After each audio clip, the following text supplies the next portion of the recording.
사업자가 못하게 하는 것은 그것은 진입 규제다. 불합리한 과도한 규제라고 봐가지고 삭제토록 했습니다. 또 가격도 규제도 있습니다. 요즘은 이제 가격 규제라는 것은 굉장히 드뭅니다만은 아직도 국내 항공노선의 일부의 경우서는 국토해양부 장관으로부터 요금을 인가받도록 그렇게 항공법 조항이 지금 있었는데 이것을 이제 삭제토록 했습니다.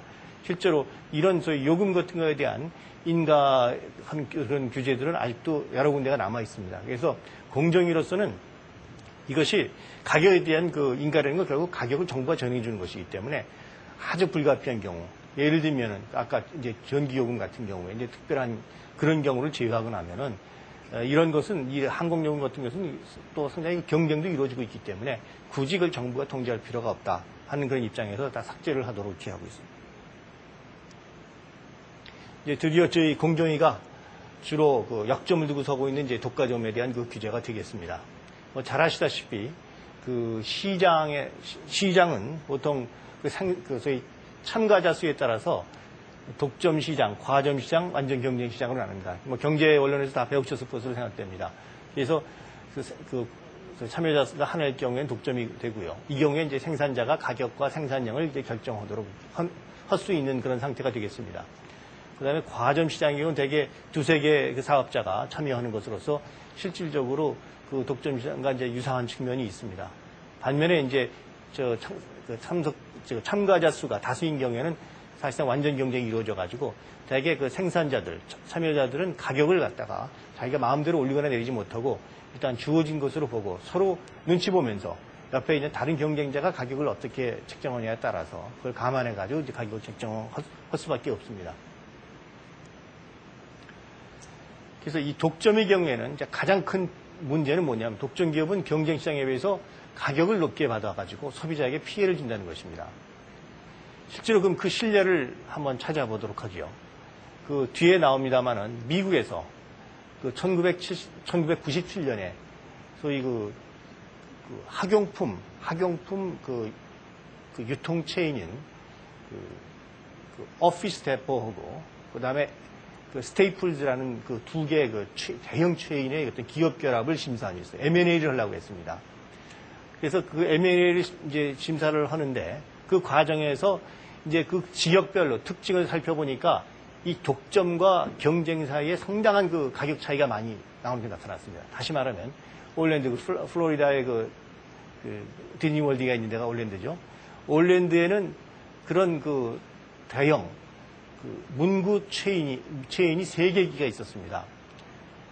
그 다음에 리스버크라는 곳은 하나밖에 없어요. 그것은 오피스 데포가 됐건 아니면 스테이플즈가 됐건 아니면 또 제3의 기가 됐건 이제 한 개밖에 없었는데 이 두 지역의 그 가격을 비교해 보니까 국사용지 같은 경우에는 하나는 18불, 그 다음에 이 독점인 경우에는 25불 돼가지고 한 40% 차이가 나고요. 심하게는 제일 큰 건 서류 폴더의 경우에는 올랜드에는 1.95불, 그 다음에 리스버그에는 4.17불로 114%의 차이가 났습니다. 다시 말하면 독점인 그런 지역에서는 가격이 경쟁인, 이것도 세계 기업이니까 뭐 그렇게 완전한 경쟁도 아닙니다만은 그 경쟁이 이루어지는 데 비해서는 훨씬 가격이 높더라 하는 것이 실증적으로 입증이 된 것입니다. 그래서 그 기업 결합은 결국은 불화가 됐습니다. 그래서 기업 결합의 어떤 그 결과에 대해서는 나중에 설명을 드리겠습니다만 문제는 이런 식으로 독점의 경우에는 경쟁 시장에 비해서 가격이 높게 되고 그 가격은 결국 소비자들이 부담할 수밖에 없다는 사실입니다.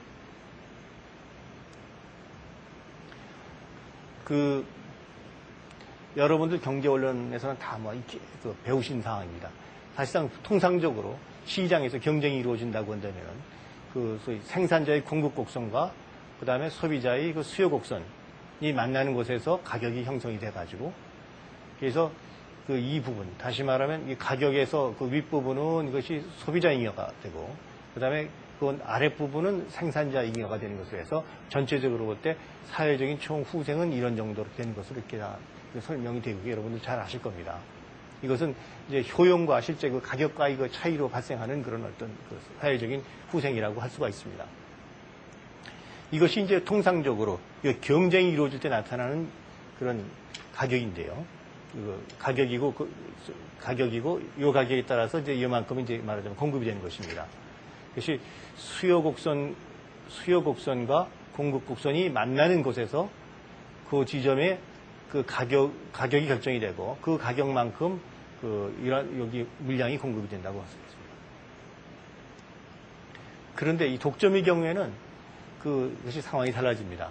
여러분들 뭐 경제 언론에서 이것도 배우셨으리라 생각이 되지만 다시 설명을 드리도록 하겠습니다.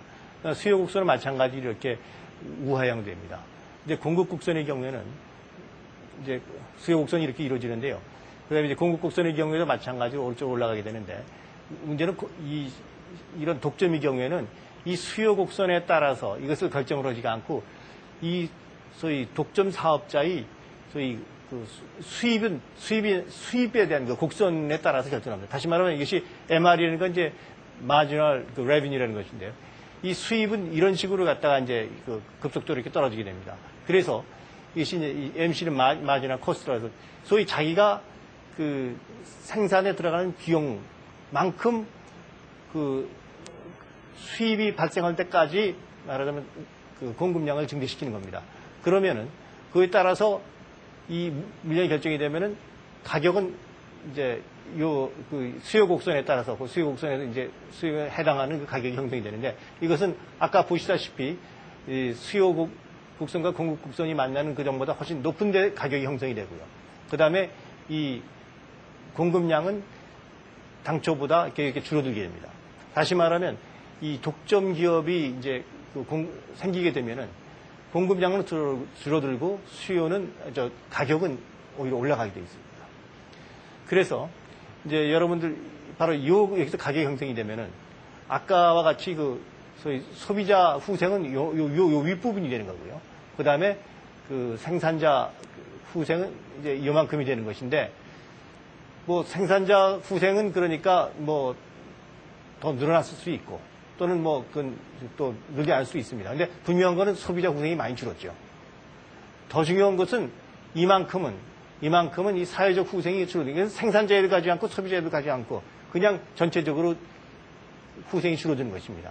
그래서 이 독점의 폐해는 우선 그런 그 소위 생산자 후생과 그 소비자 후생 간의 어떤 배분에 있어서도 물론 소비자에게 불리하게 작용할 뿐만 아니라 사회 전체의 어떤 그 효율 면에서부터 이만한 로스가 발생한다는 것입니다.